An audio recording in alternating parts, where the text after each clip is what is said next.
Детский смех, оживленные коридоры, интересные уроки и беседы учеников с педагогами. В стенах Учамчирской школы-интерната с самого порога чувствуется тепло, доброта и безграничная любовь к каждому ребенку. Вот такое веселое детское пение доносится из кабинета музыки. Наша съемочная группа заглянула на урок.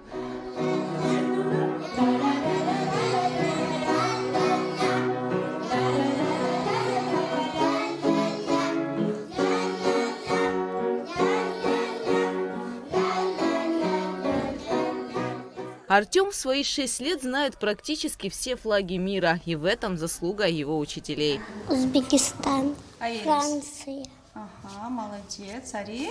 Уругвай. В Учамчирской школе-интернате сегодня обучаются 446 детей. 136 воспитанников живут в образовательном учреждении с понедельника по пятницу. У многих из них нелегкая судьба, но здесь они окружены заботой. Большое внимание уделяется дисциплине и, конечно, урокам. Любишь сюда приходить? Да. Учиться? Да. Я в 6 В-классе, у нас сейчас история. Все хорошо, мне нравится, я учусь хорошо. Учамчирский лицей-интернат был построен на базе 3-й школы, которая долгое время находилась в неудовлетворительном состоянии. Идея создания такого образовательного учреждения в Учамчире принадлежала Сергею Багапш. Дело в том, что в послевоенное время условия в здешних сельских школах оставляли желать лучшего. Кто-то уехал за пределы республики, многие стали переезжать в столицу. Поэтому важно было организовать образовательный центр, чтобы воспитывать будущие кадры и остановить отток населения. Руководить интернатом было предложено заслуженному учителю Абхазии Бели Ашуба. В 2012 году здесь был сделан капитальный ремонт. Все, что можно было, вот весь спальный корпус был пустой. 20 лет он под открытым небом был. Он весь мокрый был, без крыши.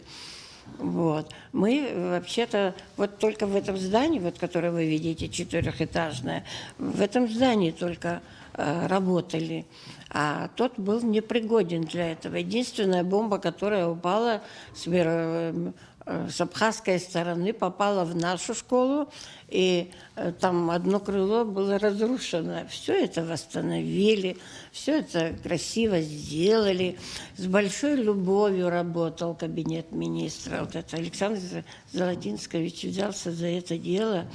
Он с большой любовью делал это. Сам приезжал, сам смотрел. Оборудование, все прямо через его взор должен был проходить. Бела Ашуба рассказывает, что 5 лет не работала. В 2021 году она вернулась к своим обязанностям. Однако увиденное ее расстроило. Честно говоря, я пожалела, что вернулась. Потому что все это надо было снова возобновлять. Знаете, в такой школе, где все испорчено, все, ну, допустим, много чего не хватало, много чего испорченного. Я не могу такое. А что испорчено? Во-первых, начнем сверху, да, с 4-го этажа. В актовом зале ни один стул не пригодный был, чтобы он стоял в таком красивом зале. Это вынесла я все. Лучше стоя смотреть и стоя проводить, чем на них сидеть. Это мы все списали. Это ничего не пригодно не было к этому. Вот то, что вы кинопроектор там видели, он уже не рабочий был. А у нас музыкальный центр, такой дорогостоящий центр, и он, значит, одалживался кому-то, кто-то не имел. А это принадлежит нашим детишкам, которые учатся здесь. Его надо сохранять тут. Его надо на долгие годы сохранять. Это очень дорого стоит. Его каждый день покупать нельзя. Очень бережно надо относиться. Испорчены были не только стулья, но и техника, спортивный инвентарь, освещение и автотранспорт школы-интерната. За помощью директор обратилась в кабинет министров республики. Я собрала все что нам нужно было приобрести. И, знаете, совестно было, это ковид был, это такие затраты были. И я, честно говоря, обратилась к Золотинсковичу, но машины же у нас автобусы, ну, новые, с завода, японские машины получили, а они гуляли, все, кто хотел, пользовался в городе ими. Я решила так, это было. Покрышки не годятся, аккумуляторы не годятся, машина не ходит, стоит, нужно же. И вот я за эти машины думаю, с этого я начну. Написала письмо, попросила приема, он говорит, вы всегда, пожалуйста, двери всегда открыты. Я захожу, положила ему на стол, он прочел, он говорит, хорошо, хорошо. А я, там у меня еще на бумаге много чего хотела в устной форме озвучить, и, ну, на потом. Приду потом, постепенно будем делать. Он говорит, что это там у вас лежит на столе рядом? Я говорю, это потом, я потом потихонечку буду приходить, пока вот это нам сделаете. Давай сюда. Все, что было написано, все, что я написала, он взял, все это оформили, и 2 фуры большие приехали со всеми этими, вот все, в чем мы нуждались. В Очамчирском интернате организовано 4-разовое питание. Есть буфет. Меню здесь разнообразное. Утром на завтрак у нас каши разные. Каждый день чередуем отдельные каши. Чай, хлеб, масло, конечно, бутерброд обязательно с колбасой, с сыром. А в обед у нас 1-е, 2-е, супчики, ну, компот. Вот полдник у нас обязательно булочки. Каждый день мы разное печем, сами выпекаем, да. С какао, с кефиром, с молочком. А потом ужин у нас тоже макароны с сыром, макароны с мясом. У нас, ну, не знаю. Детишки любят сюда? Очень любят приходить, они очень все довольные, все, не знаю, сытные уходят, довольные дети, да.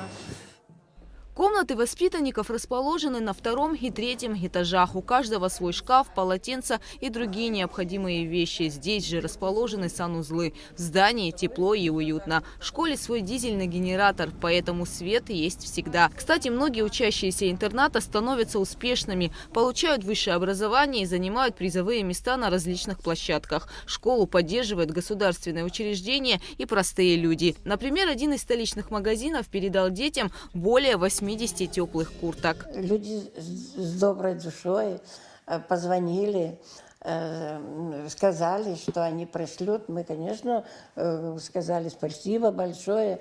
Ну, можете не называть нас, сказали, но спасибо большое им, всем, кто с такой добротой, с такой, знаете, с такими добрыми сердцами, они еще не перевелись. Огромное вам спасибо. Все, кто к нам приезжал, к нашим детишкам с таким добрым сердцем. Значит, русская община ученические формы прислали. Нам привезли, и наши детишки одеты были в эти ученические формы. Они с такой радостью, это красивые формочки. Сейчас холодно, а вот чуть-чуть потеплеет, они их тоже опять оденут. Таможенный комитет неоднократно оказывал нашему интернату помощь. Президент нас спонсировал, когда мы в Санкт-Петербург наших певиц посылали. Дальше государство, Министерство образования организовало поездку и оплатило все это, значит, спортсменов, наших юных футболистов, которые поехали и заняли почетное 4-е место. В школе функционирует 10 спортивных и творческих кружков: футбол, волейбол, бокс, шахматы, теннис, танцы, фольклор, вышивание. Каждый может найти занятие по душе. Среди выпускников школы-интерната участники вокального и танцевального проектов «Ты супер» Валерия Адлиба и Леон Какба. Все учителя здесь квалифицированные специалисты. 4 из них – заслуженные педагоги Республики Абхазия. Гугут Савардания, Михаил Братухин, Абхазское телевидение.